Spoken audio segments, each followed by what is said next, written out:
नमस्कार दोस्तों, तो स्वागत है आप सभी का हमारे YouTube चैनल टीच वेव में। आज है 22 अक्टूबर और आज हम 22 अक्टूबर के करंट अफेयर को कवर करने वाले हैं, जो कि आपके एग्जाम पर्सपेक्टिव से बहुत ही इंपॉर्टेंट होने वाले हैं। तो आप वीडियो में एंड तक बने रहें। वीडियो शुरू करने से पहले अगर आपने हमारे YouTube चैनल को अभी तक सब्सक्राइब नहीं किया है तो जाके सब्सक्राइब कर लें और बेल आइकन को प्रेस कर लें, ताकि हमारी आने वाली अपडेट आप तक सबसे पहले पहुंचे।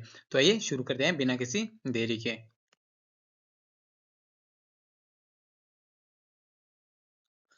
आज के जो हमारा सबसे पहला क्वेश्चन है वो है 2024 महिला T20 विश्व कप में न्यूजीलैंड ने किस देश को हराकर जीत हासिल की है। ऑप्शन है आपके पास ऑस्ट्रेलिया, इंग्लैंड, भारत या फिर दक्षिणी अफ्रीका। इसका जो राइट आंसर होने वाला है वो ऑप्शन नंबर 4 दक्षिण अफ्रीका। ठीक है, न्यूजीलैंड ने 2024 महिला T20 विश्व कप में दक्षिणी अफ्रीका को 32 रनों से हराकर टूर्नामेंट को अपने खिताब जीता है। कौन सा खिताब? अपना पहला खिताब जीता है। ठीक है, न्यूजीलैंड ने फाइनल में 158 रन का स्कोर बनाया है, जिसमें कि अमेलिया केर ने 43 रन और ब्रूक हॉलिडे ने 38 रन का योगदान दिया। ठीक है, एमिलियन ने गेंद से भी महत्वपूर्ण भूमिका निभाई, जिसमें कि 23 रन देकर 3 विकेटें लिए हैं। ठीक है, उन्हें टूर्नामेंट का सबसे श्रेष्ठ खिलाड़ी का पुरस्कार भी दिया गया है। किसे T20 महिला विश्व कप का श्रेष्ठ खिलाड़ी दिया गया है, वो है आपका अमेलिया केर को। ठीक है, तो महिला T20 विश्व कप किसने जीता? न्यूजीलैंड ने। किसको हराकर? दक्षिणी अफ्रीका को हराकर। ठीक है, अगला क्वेश्चन है 2024 के तीरंदाजी विश्व कप के महिला रिकर्व वर्ग के फाइनल में दीपिका कुमारी किससे हार गई थी। ठीक है, ऑप्शन है आपके पास सारा लेपेज, ली जियामन या फिर एलेजेंड्रा वेलिनियसिया या फिर किम्बू जिन। इसको जो राइट ऑप्शन होने वाला है वो ऑप्शन नंबर 2 ली जियामन। ठीक है, भारतीय तीरंदाज दीपिका कुमारी ने 2024 तीरंदाजी विश्व कप फाइनल में महिला रिकर्व वर्ग के फाइनल मैच में चीन की ली जायमन से 0-6 से हारकर रजत पदक जीता है। ठीक है, दीपिका कुमारी फाइनल में ली जायमन से हार गई, जो पेरिस 2024 ओलंपिक में रजत पदक जीतने वाली चीन तीरंदाजी टीम का हिस्सा भी थी। ठीक है, अगला क्वेश्चन है भारतीय सेना स्वावलंबन शक्ति अभ्यास कहाँ आयोजित कर रही है। ठीक है, ऑप्शन है आपके पास झांसी उत्तर प्रदेश, थार रेगिस्तान, जम्मू और कश्मीर या फिर उत्तराखंड। इसका जो राइट ऑप्शन होने वाला है वो ऑप्शन नंबर 1 झांसी उत्तर प्रदेश में। ठीक है, भारतीय सेना की सुदर्शन कोर झांसी के पास बीबाना फील्ड फायरिंग रेंज में स्वावलंबन शक्ति अभ्यास कर रही है। ठीक है, 19 से 22 अक्टूबर तक चलने वाले इस अभ्यास का उद्देश्य नई और उन्नत तकनीकों का उपयोग करके सेना की युद्ध क्षमता में सुधार करना है। इसमें लगभग कितने 1800 सैनिक तथा 210 बख्तरबंद वाहन और विमान भाग ले रहे हैं। सुदर्शन चक्र कोर का गठन कब किया गया? 1996 में। ठीक है, जो कि आपके पश्चिम भारत में किया गया था। ठीक है, तो कहाँ पे स्वावलंबन शक्ति अभ्यास आयोजित हो रहा है? वो आपके झांसी उत्तर प्रदेश में। ठीक है, आगे बढ़ते हैं। अगला क्वेश्चन है 2024 में कैनरा HSBC लाइफ इंश्योरेंस द्वारा लॉन्च की गई नई जीवन बीमा योजना का नाम क्या है। ऑप्शन है आपके पास wealth for future, protection for future, promise for future या फिर सेविंग्स फॉर लाइफ। इसका जो राइट आंसर होने वाला है वो option number 3 promise for future. ठीक है, कैनरा HSBC लाइफ इंश्योरेंस ने अक्टूबर 2024 में प्रॉमिस फॉर फ्यूचर नामक एक नई जीवन बीमा योजना शुरू की है। प्रॉमिस फॉर फ्यूचर एक गैर लिक्विड भागीदारी योजना है, जिसमें पॉलिसी धारकों को जीवन सुरक्षा और बचत प्रदान करने के लिए डिजाइन किया गया है। ठीक है, यह योजना दो रूपों में आती है। कितने रूपों में? दो रूपों में, जो कि सेविंग फॉर फ्यूचर और इनकम फॉर फ्यूचर है, जो कि आधुनिक उपभोक्ताओं की विकसित आवश्यकताओं को पूरा करती है। ठीक है, जो आपकी सेविंग सेविंग फॉर फ्यूचर है और इनकम फॉर फ्यूचर है, यह किसके दो पार्ट है? वो है आपके प्रॉमिस फॉर फ्यूचर के। ठीक है, आगे बढ़ते हैं। अगला क्वेश्चन है मालदीव में यूपीआई को लागू करने वाले कंसोर्टियम का नेतृत्व करने वाली कंपनी का क्या नाम है। ऑप्शन है आपके पास Maldives India digital corporation, Maldives India UPI मौद्रिक प्राधिकरण, fintech Maldives solution private limited या फिर ट्रेडनेट मालदीव्स कॉर्पोरेशन लिमिटेड। इसका जो राइट आंसर होने वाला है वो option number 4 Tradenet Maldives corporation limited. ठीक है, मालदीव के राष्ट्रपति मोहम्मद मुइज़ी ने वित्तीय समावेशन और डिजिटल बुनियादी ढांचे को बढ़ाने के लिए मालदीव में यूपीआई शुरू करने का फैसला किया है। ट्रेडनेट मालदीव्स कॉरपोरेशन लिमिटेड को मालदीव में यूपीआई शुरू करने का कंसोर्टियम का नेतृत्व करने वाली प्रमुख एजेंसी के रूप में नियुक्त किया गया है। ठीक है। भारत ने इस महीने की शुरुआत में राष्ट्रपति मुइज़ू की राजकीय यात्रा के दौरान यूपीआई सहित डिजिटल और वित्तीय सेवाओं को लागू करने में अपनी विशेषज्ञता साझा करने पर सहमति व्यक्त की है। ठीक है, आगे बढ़ते हैं। अगला क्वेश्चन है, किस रियल एस्टेट डेवलपर ने डिस्टिंग्विश्ड रीडेवलपमेंट प्रोजेक्ट अवार्ड 2024 जीता है? ठीक है। ऑप्शन है आपके पास ओबरॉय रॉयल्टीज, गोदरेज प्रॉपर्टीज, या फिर वेद्या स्पेसेस प्राइवेट लिमिटेड, या फिर हीरानंदानी डेवलपर्स प्राइवेट लिमिटेड। इसका जो राइट आंसर होने वाला है वो option number 3, Vedya spaces private limited. ठीक है। मुंबई स्थित developer Vedya spaces private limited ने ताज महल पैलेस में आयोजित टाइम्स रीडेवलपमेंट अवार्ड्स में डिस्टिंग्विश्ड रीडेवलपमेंट प्रोजेक्ट अवार्ड 2024 जीता है। ठीक है। यह पुरस्कार मुंबई में रियल एस्टेट पुनर्विकास के क्षेत्र में वेद्या स्पेसेस को के असाधारण योगदान को पहचानता है। ठीक है। वेद्या स्पेसेस का एक प्रभावशाली ट्रैक रिकॉर्ड है जिसने पिछले कुछ वर्षों में विभिन्न आवासीय, वाणिज्यिक और संस्थागत परियोजनाओं को पूरा किया है, इसलिए उन्हें यह अवार्ड दिया गया है। कौन सा? Distinguished redevelopment project award. ठीक है, आगे बढ़ते हैं। अगला क्वेश्चन है, विश्व ऑस्टियोपोरोसिस दिवस हर साल 20 अक्टूबर को दुनिया भर में मनाया जाता है। ठीक है। विश्व ऑस्टियोपोरोसिस दिवस 2024 की विषय यानी कि थीम क्या है? ऑप्शन है आपके पास, मजबूत हड्डियां मजबूत भविष्य, या फिर कमजोर हड्डियों को ना कहें, जीवन के लिए स्वस्थ हड्डियां, या फिर अपनी हड्डियों की रक्षा करें अपने भविष्य की रक्षा करें। इसको जो राइट आंसर होने वाला है वो ऑप्शन नंबर 2, कमजोर हड्डियों को ना कहें। ठीक है। विश्व ऑस्टियोपोरोसिस दिवस हर साल 20 अक्टूबर को मनाया जाता है। ऑस्टियोपोरोसिस और हड्डियों के स्वास्थ्य के बारे में जागरूकता को बढ़ाने के लिए यह दिवस मनाया जाता है। ठीक है। विश्व ऑस्टियोपोरोसिस दिवस 2024 की विषय यानी कि थीम जो है वो आपकी कमजोर हड्डियों को ना कहे हैं। ठीक है। फार्मेड लिमिटेड ने विश्व ऑस्टियोपोरोसिस दिवस 2024 पर भारत में जागरूकता बढ़ाने और हड्डियों के स्वास्थ्य को बेहतर बनाने के लिए Bharat bone health initiative IBHI क्या है लॉन्च किया है। ठीक है। तो हर साल विश्व ऑस्टियोपोरोसिस दिवस कब मनाया जाता है? 20 अक्टूबर को। और 2024 की जो विषय वस्तु या थीम है वो है आपकी कमजोर हड्डियों को ना कहें। ठीक है। नेक्स्ट क्वेश्चन देखते हैं। अगला क्वेश्चन है, भारतीय वायुसेना और सिंगापुर गणराज्य वायुसेना के बीच संयुक्त सैन्य प्रशिक्षण JMT का 12वां संस्करण किस भारतीय वायुसेना बेस में आयोजित किया गया था? ठीक है। ऑप्शन है आपके पास, हिंडन वायुसेना स्टेशन, वायुसेना स्टेशन कलाइंग कुंडा, या फिर वायुसेना स्टेशन हाशीमारा, या फिर वायुसेना स्टेशन जोधपुर।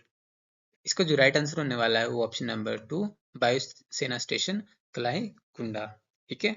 भारतीय वायुसेना IAF और सिंगापुर गणराज्य वायुसेना RSAF के बीच संयुक्त सैन्य प्रशिक्षण JMT का 12वां संस्करण 21 अक्टूबर 2024 को पश्चिम बंगाल के वायुसेना स्टेशन कलाईकुंडा में शुरू हुआ। ठीक है। JMT 2024 का द्विपक्षीय चरण 13 से 21 नवंबर 2024 तक आयोजित किया जाएगा, जिसमें कि उन्नत हवाई युद्ध सिमुलेशन और संयुक्त मिशन योजना पर ध्यान केंद्रित किया जाएगा। यह जो अभ्यास है वो भारत और सिंगापुर के बीच बढ़ते पेशेवर जुड़ाव और रक्षा सहयोग का एक प्रतीक है। ठीक है। तो कहाँ पे वायुसेना, भारतीय वायुसेना और सिंगापुर गणराज्य वायुसेना के बीच संयुक्त सैन्य प्रशिक्षण का 12वां संस्करण किस बेस पे आयोजित हुआ? वो आपका वायुसेना स्टेशन कलाई कुंडा, जो कि आपके कहाँ पे है? पश्चिम बंगाल में स्थित है। ठीक है। अगला क्वेश्चन है, विश्व आयोडीन अलपता दिवस कब मनाया जाता है? ऑप्शन है आपके पास, 21 अक्टूबर, 22 अक्टूबर, 23 अक्टूबर, या फिर 24 अक्टूबर को। इसका जो राइट आंसर होने वाला है वो ऑप्शन नंबर 1, 21 अक्टूबर को। 21 अक्टूबर को विश्व आयोडीन अल्पता दिवस मनाया जाता है। जो 2024 की जो इसकी थीम है वो है जागरूकता और कार्रवाई के माध्यम से सार्वजनिक स्वास्थ्य को मजबूत करना है। ठीक है। इस दिवस का उद्देश्य अच्छे स्वास्थ्य को बनाए रखने में आयोडीन की आवश्यक भूमिका के बारे में जागरूकता को बढ़ाना है। इस दिन को वैश्विक आयोडीन की कमी से की संबंधी विकार निवारण दिवस के रूप में भी मनाया जाता है। ठीक है। आयोडीन की जो कमी से संबंधित थायराइड विकारों के लक्षण में गर्दन में थायराइड ग्रंथि की सूजन शामिल होती है। इसे क्या कहते हैं? गोइटर, यानी कि हिंदी में घेंगा कहते हैं। ठीक है। आयोडीन की कमी से कौन सा रोग होता है आपका? घेंगा। ठीक है, जिसे गोइटर भी कहते हैं। ठीक है, आगे बढ़ते हैं। अगला क्वेश्चन है, 21 अक्टूबर को मनाया जाने वाला पुलिस स्मृति दिवस किसके बलिदानों की याद दिलाता है? ठीक है, ऑप्शन आपके पास खुफिया अधिकारी, सैन्य कर्मियों, सीआरपीएफ कर्मियों या फिर यातायात पुलिस अधिकारियों। इसका जो राइट आंसर होने वाला है वो ऑप्शन नंबर 3, सीआरपीएफ कर्मियों के लिए। ठीक है। यह दिवस 1959 में सीआरपीएफ कर्मियों द्वारा दिए गए बलिदानों की याद दिलाता है। इसका उद्देश्य ड्यूटी के दौरान अपने प्राणों की आहुति देने वाले पुलिस कर्मियों का सम्मान करना है। प्रत्येक वर्ष जो है 21 अक्टूबर को मनाया जाने वाला पुलिस स्मृति दिवस उन पुलिस कर्मियों को श्रद्धांजलि देता है जिन्होंने अपने कर्तव्य का पालन करते हुए अपने प्राणों की आहुति दे दी थी। यह दिन 1959 की लद्दाख घटना की याद दिलाता है, जिसमें कि चीन सैनिक हमलों में 10 भारतीय पुलिसकर्मी शहीद हो गए थे और सात सात अन्य को पकड़ लिया गया था। ठीक है। 2018 में प्रधानमंत्री नरेंद्र मोदी ने इन बहादुर आत्माओं को सम्मानित करने के लिए नई दिल्ली में राष्ट्रीय पुलिस स्मारक का उद्घाटन किया था। ठीक है। तो 21 अक्टूबर को पुलिस स्मृति दिवस सीआरपीएफ कर्मियों के बलिदानों की याद दिलाने के लिए मनाया जाता है। ठीक है। अगला जो क्वेश्चन है वो है, विश्व की आर्थिक स्वतंत्रता 2024 वार्षिक रिपोर्ट में भारत का स्थान क्या था? ऑप्शन है आपके पास 80, 84th या फिर 87th या फिर 90। इसका जो राइट आंसर हुआ है वो ऑप्शन नंबर 2, 84th। ठीक है। विश्व के आर्थिक स्वतंत्रता सूचकांक वैश्विक स्तर पर 165 क्षेत्रों में आर्थिक विकल्पों का मूल्यांकन करता है। ठीक है। 165 देशों में से भारत का स्थान 84वां स्थान पर है, जो पिछले वर्ष की 87वें स्थान से उल्लेखनीय सुधार को दर्शाता है। ठीक है। 2022 के आंकड़ों के अनुसार आर्थिक स्वतंत्रता के लिए शीर्ष शीर्ष क्षेत्राधिकार पहला जिसमें हांगकांग का है, दूसरा सिंगापुर, तीसरा स्विट्जरलैंड, चौथा न्यूजीलैंड, पांचवा संयुक्त राज्य अमेरिका, छठा डेनमार्क और आयरलैंड जो कि बराबर पे है, आठवां कनाडा, नौवां ऑस्ट्रेलिया और लग्जमबर्ग का है। ठीक है। वैश्विक आर्थिक स्वतंत्रता में 2000 से लेकर 2019 तक वृद्धि हुई है, लेकिन बाद के 3 वर्षों में गिरावट आई है, जिससे एक दशक से अधिक की प्रगति उलट गई है। ठीक है। तो विश्व आर्थिक स्वतंत्रता 2024 वार्षिक रिपोर्ट में भारत का स्थान क्या था? 84th, यानी कि 84वां स्थान था। ठीक है। अगला क्वेश्चन है, कर्मचारी चयन आयोग एसएससी के नए अध्यक्ष के रूप में किसे नियुक्त किया गया है? ठीक है, अक्टूबर 2024 में। ठीक है। ऑप्शन आपके पास एस गोपालकृष्णन, राकेश रंजन, मनोज सोनी या फिर विक्रम देव दत्त। इसका जो राइट आंसर होने वाला है वो option number 1, S Gopal Krishnan. ठीक है। केंद्र ने 1991 बैच के आईएएस अधिकारी एस गोपाल कृष्णन को कर्मचारी चयन आयोग यानी कि एसएससी के नए अध्यक्ष के रूप में नियुक्त किया गया है। गोपाल कृष्णन ने 31 अक्टूबर 2024 को वर्तमान अध्यक्ष राकेश रंजन के स्वैच्छिक सेवानिवृत्ति के बाद पदभार ग्रहण करेंगे। ठीक है। राकेश रंजन ने 29 मई 2024 को पदभार ग्रहण किया था और मूल रूप से अगस्त 2026 में सेवानिवृत्त होने वाले थे। ठीक है। तो कौन कर्मचारी चयन आयोग एसएससी के नए अध्यक्ष के रूप में नियुक्त किए गए हैं? वो आपके गोपाला कृष्णन, और वर्तमान में जो है आपके वो है राकेश रंजन। वो कब पदभार ग्रहण करेंगे? वो करेंगे 31 अक्टूबर 2024 को।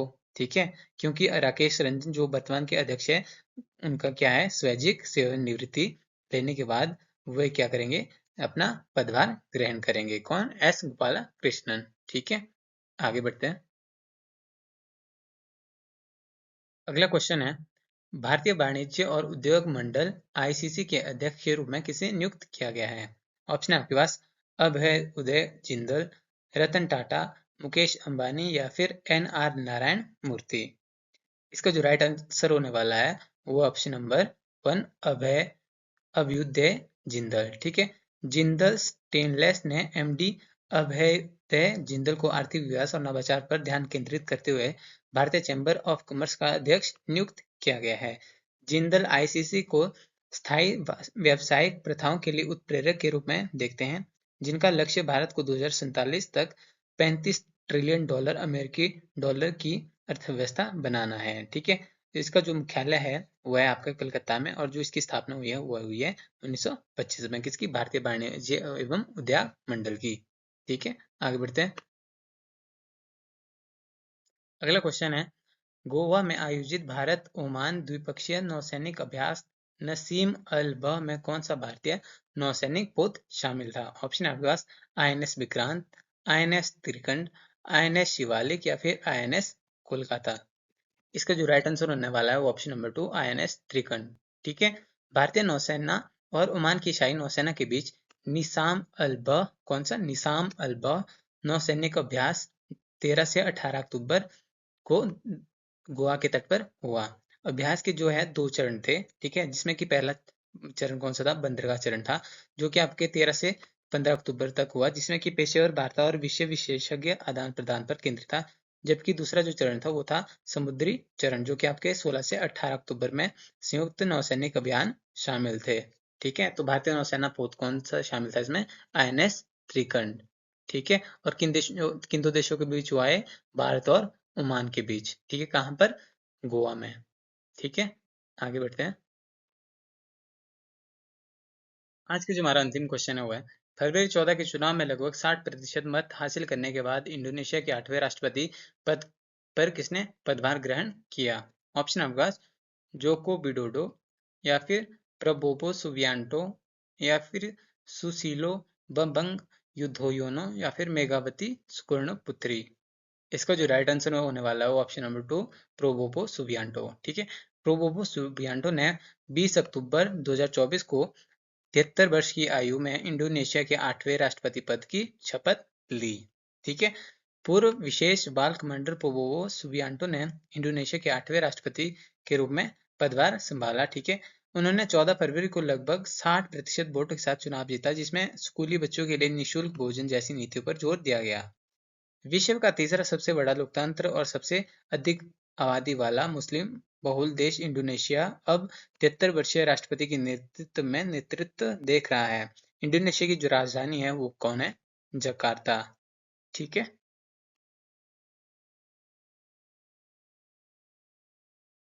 तो दोस्तों ये थे आज के कुछ इंपॉर्टेंट करंट अफेयर, जो कि आपके एग्जाम पर्सपेक्टिव से बहुत ही इंपॉर्टेंट है, जो आपके आने वाले एग्जाम में पूछे जा सकते हैं। आई होप आपको वीडियो अच्छी लगी हो। अगर आपको वीडियो अच्छी लगी तो वीडियो को लाइक करें और चैनल को सब्सक्राइब करें। तो मिलते हैं नेक्स्ट वीडियो में, तब तक के लिए धन्यवाद। जय हिंद, जय भारत।